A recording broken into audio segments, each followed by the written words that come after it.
All right, I have started to record, so if you can go ahead and type in your "I'm here" in the text, and I'll give us about few more seconds to give the rest to come. And I'll get my attendance in.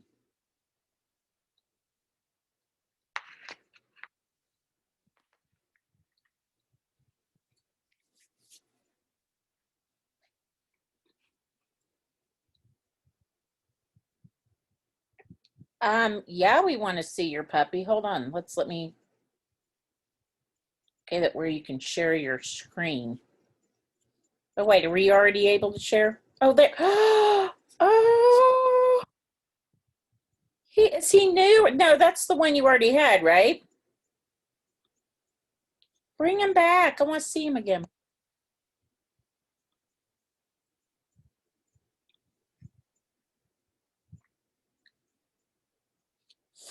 Oh, hello there. Is Multi-Poo, is that right? Yeah. He's so cute. All right. Okay, if you just got here, again, get your name in there and welcome. Last time I checked, I haven't checked here recently, but 4 people had done last Friday's discussion question. I don't remember off the top of my head. I think most of that's y'all, but if it was not you, please go back in and get that discussion question done. Awesome. Yeah, I think a lot of you all who are here did it. So, but if not, please go get that done. So what we, first of all, Ahana, are we done with our show, or are you still missing any elements? I'm still missing, I'm not missing, I just have to put in the last couple bits and then I'll be done. Oh, awesome.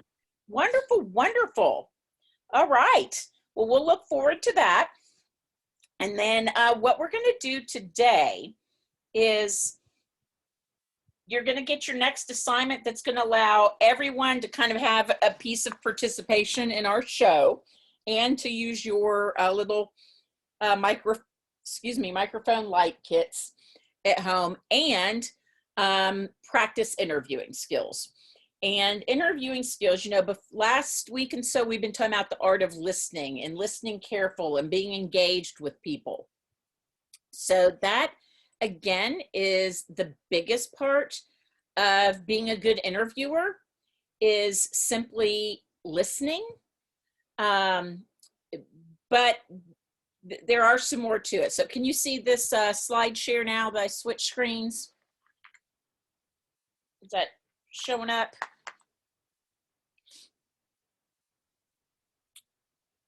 Y'all see that? How to conduct an interview, oral history interview?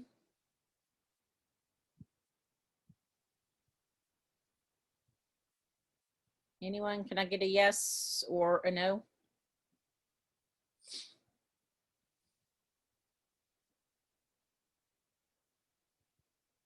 Oh, cool, Hannah. Okay, good. All right, so whoops, go back. Okay, so this is called oral history, but it's really goes for any interviewing. So again, this gets back to what we've already been talking about really respect is actually listening to what, because we all been there, I'm sure, where you're trying to talk to someone and you know they're not listening. Their body language tells you they're not listening. Their responses from, yeah, right. Like they're not engaged. We've all been there at one time or another. And it does, it makes you feel bad. And it really is about respect ultimately. But through those good interviews, we learn about people and it just experience a connection. So as you, and this is, we learn about interviewing and getting ready to do your first one. First and foremost, just be yourself. Don't, I mean, and this goes about anything in life, don't try to be something you're not. Be yourself. And as long as you're being your authentic self, it's going to put the other person at ease and then help them to be their authentic self. Because if they don't, if you feel like someone's being phony or Even the interviewer, if you feel the interviewer is not genuinely asking you questions, then your responses will reflect that as well. Second is just my big story. Always be curious, always be looking and listening around you. You'll discover so much more in life by simply being curious.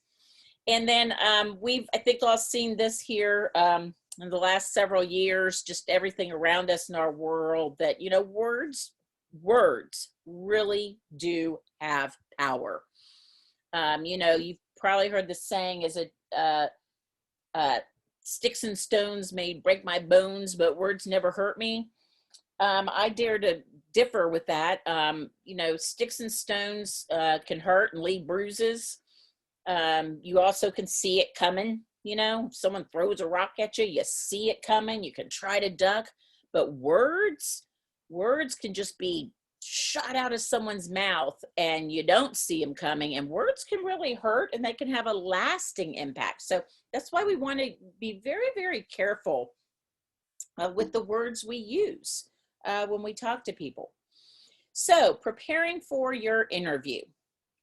And again, this is what's going to lead into our little mini assignment today. So we're going to, based upon who I'm going to ask you to talk to, and Hannah, I know because you just did this with me for your other broadcast class, this will be a little repetitive, so we might want to talk to, and if anyone else is in Mr. McGuire's class has already done this, we can talk individually about tweaking yours to make it a little bit more different or challenging for you. But, you know, you can never, ever, ever interview too much, because you're always going to get better with it. So don't think, those of you who've taken Mr. McGuire's like, oh, we've already done this. You will, I mean, even me, been doing it more than 20 years, I can still be better. Plus you learn something new with every new person you interview. So we're going to be asking someone to share their story in some way, and their story could be either about their job, you know, sharing about your job is telling a story. It could be sharing about their personal hobby. That's a story. Anything they share is a story. Again, keep in mind, just for you, and again, we're going to be doing this, you're 99.9% sure you're all doing this Zooming. So, you know, on a Zoom, how are you showing that you're really listening? Location obviously is Zooms, but in the future, when we're back in school and you're going to go interview someone, you know, think about location. Where are you going to be comfortable? Because that too goes a long way to put people at ease. Always check your recording device, be it a Zoom recording or, I mean, because there have been times as a teacher, I'm better about now, but when we were first starting this at the beginning of the year, I'd forget to push record. So I do my whole class, but I forgot to push record, you know, to have the archive of it. So be it your camera, your Zoom, what have you, make sure you're doing that. And then plan your questions in advance, which is going to be what your assignment is tonight. But with that, always be prepared for those follow-up questions. The way you get them is from listening. So if someone says something, you're going to like, oh, wait, tell me more about that, or it'll prompt a new question. So yes, go in with your questions because you don't want to be unprepared, but be prepared to ask for more. So again, this particular slide, Cher was calling it oral history, but again, sharing a story, getting people's personal perspectives, and again, just the joy of learning something new about people, and again, listening. So this is just to get you started. When anything we do at broadcast, it's very fluid, meaning it's constantly available to be changing. So you go in with a plan, but that doesn't mean you stick with it. You need to be prepared to be flexible, but you go in with a plan. So you can start off with those really broad questions. So let's say you're interviewing the principal of Crawford. You might just say, what's your family like? Super broad, because maybe you don't know that much about him. You only know him as the principal, but you're wanting to focus on him outside of school. So you might start with, you know, what's your family like? And he might say, oh, well, I've got my wife and I've got, you know, 2 kids and I've got 3 dogs. I'm making all that up. I don't know what he has, but I'm just saying these are things that get you started because you don't know any of this about him outside of school. So you start real broad. What do you like to do in your free time? Well, because you don't know. Well, then he might be like, oh, I really like to go dirt bike riding. Again, I'm making this up, but well, then you just found out something new, right? And you're like, what? Our principal, what? Tell me more. How did you get into that? So that by him answering that real broad question is going to open the door for like, wow, tell me more. And again, these are just other ones that can get you started. You might say, well, what were you like in middle school? That might be a really good question for any of your teachers or your principal. What were you like? And I'd actually even be more specific. What were you like when you were my age in middle school? That might be really interesting because now you see adults as adults, but you ask something like that. And again, the response, like for instance, if anyone asked me that, I'd be like, oh my gosh, I was so shy. I wouldn't talk. People who know me now would be like, really? Are you kidding me? And I'd be like, no, I was super shy kid. Never talked out in public. I talked at home, but never in public. So things like that might surprise you. What are you most passionate about? And describe your home. So again, those are just examples. These are not what you need to use. These are examples of broad. Then tier 2, you're going to get a little bit more narrow focus. And again, a lot of this is going to be based upon the answers you get. So describe your best memory with your favorite family member. So they've told you who their family is. Now you get a little bit more specific. Well, describe a best memory, or walk me through your typical day. Here we go, vivid memory as a kid. I would, again, be more specific about, middle school. Let's make it relative to who your audience is. Describe a time you felt you were really working on something you believed in, and then go into your home. Describe your favorite room. So, think about that. That seems like a really basic question that you normally might not ask someone. But if you asked me that, for example, I would tell you, oh, well, I have one of my rooms in my house that probably normally would be a bedroom, but it's the smallest room in the house, is what I call my craft room. And it's where I have all my craft supplies. And right now it's a disaster. It looks like a tornado blew through it, but it's my craft room. It's where I go to create. So, that would find out something new, like, wow, you have a whole room just devoted to craft supplies. Yeah, because I've got that much, paper and glue sticks and stickers and, because I love my crafts. So you might find something out about people. I know other people that have other rooms in their house that are devoted to a certain hobby. So you hear too about people that, men have their man caves, where they have the big screen TV for sports or what have you. So, again, that's a simple question. Describe your favorite room in your house that normally you would not ask people that, but it might lend itself to something really interesting. And then a tier 3, this is where we're getting super specific. So we're talking about, again, just if you build on theirs, you could say, what was the weather like, typical sights, sounds, and smells of your job. That's a different thing because, sometimes places have smell associations with them, for better or for worse.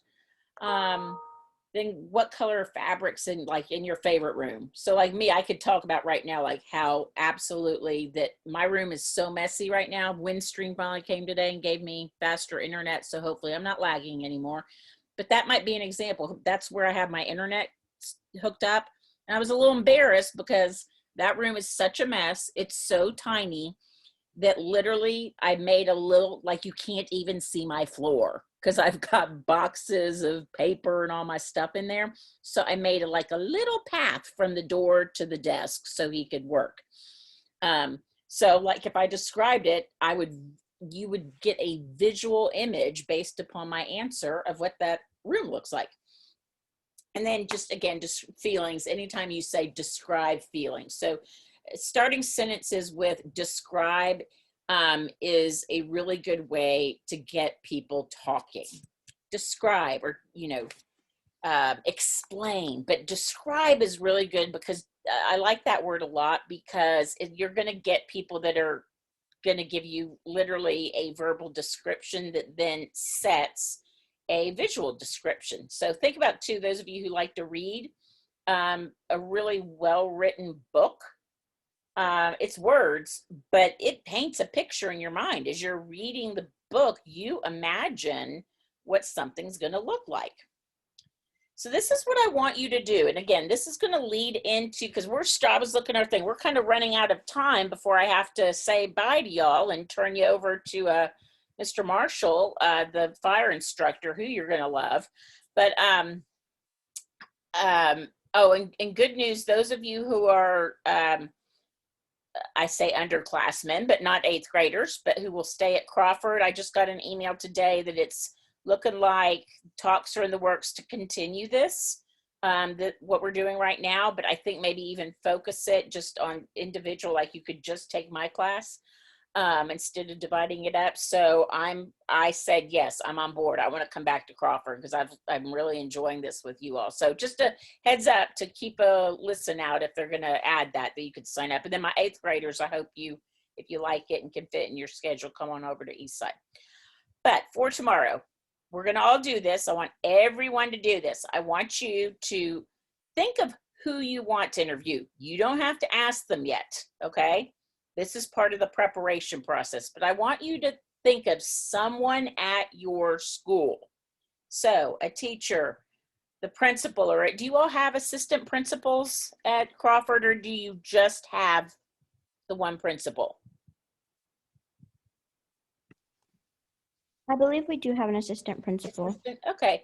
So, yeah, look at your staff list. So principal, office staff, the front desk lady, attendance clerk, guidance counselors, anyone, a coach, a custodian. I'm telling you, custodians are like ours at Eastside, and our school's so small, we only have one, and he knows all the students love him. We joke that we have the cleanest school in Kentucky because the man is a clean, neat freak. But he's a World War II, not two, Vietnam. He's a war veteran. I'll have to find out. He's an older gentleman that did this job and after he retired from his other job, but he's a really interesting man. And, sometimes, a custodian is sort of there in the background. You're not interacting with them directly because you're interacting with your teachers, but you know what? These are interesting people. They have stories to tell. And even from a school standpoint, custodians, they're the people that see and hear everything. So, you might want to reach out to your custodians because they might have really interesting stories to tell. So just think of anyone in your school that you might want to learn more about. Then, so number one, you're going to type this up in a Google Doc. It's due before you come to class tomorrow, submit it here. So number one, who are you going to interview? You just put who, Mr. McGuire, my teacher, or, Mr. Jones, principal, whoever. That's all you have to do, put who. And go ahead and tell me their name, but also what they are. So custodian, teacher, principal, whoever. Step two, what will you be interviewing them about? Now, as we said before in those other questions, it might evolve into a little bit more. You don't know exactly what it will be, but you're going to know a starting point. So maybe you want to know how they became a principal. Like, when did you decide you wanted to be? I know I keep talking about him, probably because he and Mr. McGuire are the only two I've met at your school, and I've met on Zoom. I've met one guidance counselor, but any of them, when did you know you wanted to be a principal? Well, I knew when I was maybe in middle school because I loved my principal. There's going to be a story behind that. Anyone who's chosen any career is going to have a story behind why they chose that career. But let's say, so that interviewing about, you could just say career choices and what, their job and what they like about it. Or maybe you're wanting to get to know your teacher and what they do outside of school. So you could be like, I'm interviewing Mr. McGuire, my teacher, about his interests outside of work. So that would be step 2. So you see, you're just saying a sentence or two, just your focus. And then again, Miss Roush? Yes, ma'am. But how will we get in contact with, like, if we want to do our principal, and how will we do that?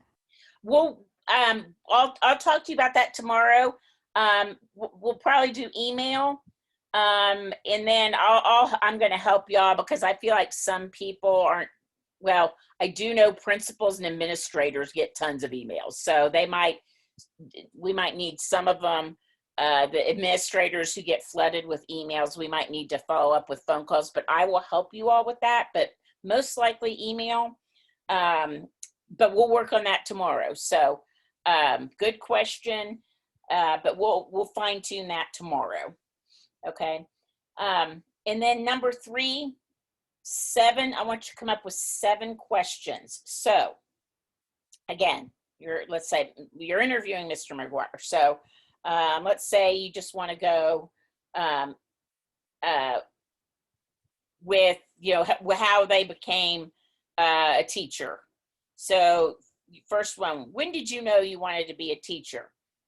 Then second question, why did you choose middle school? Because teaching elementary, middle, and high school, and then even me, I'm teaching high school, but I'm not teaching an academic. I'm teaching the elective credit.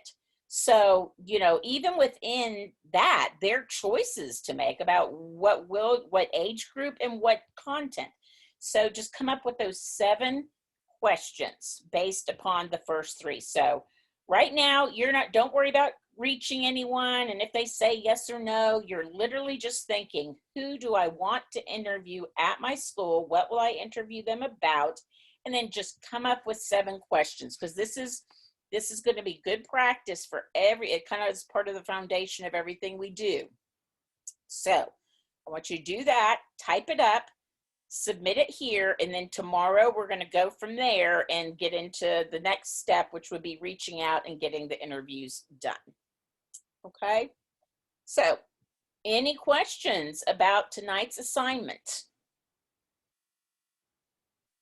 Oh, and if you were someone who popped in a little bit after we got started, if you don't mind putting your name in the chat that you were here.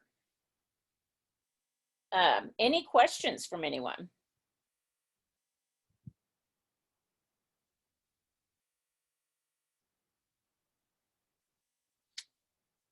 Okay, well, just think about, if you have a favorite teacher or your counselor or someone that, you really like and you want to know more about them, first just type that up, and then we'll look into reaching out. And these won't be long interviews. They'll be short, and then get us to use our light kits, and then we're going to put it into a little mini broadcast. All right, y'all, if you, and again, if you did not get Friday's discussion question done, go ahead and pop in there and get that done. And then otherwise, I will see you all back here tomorrow.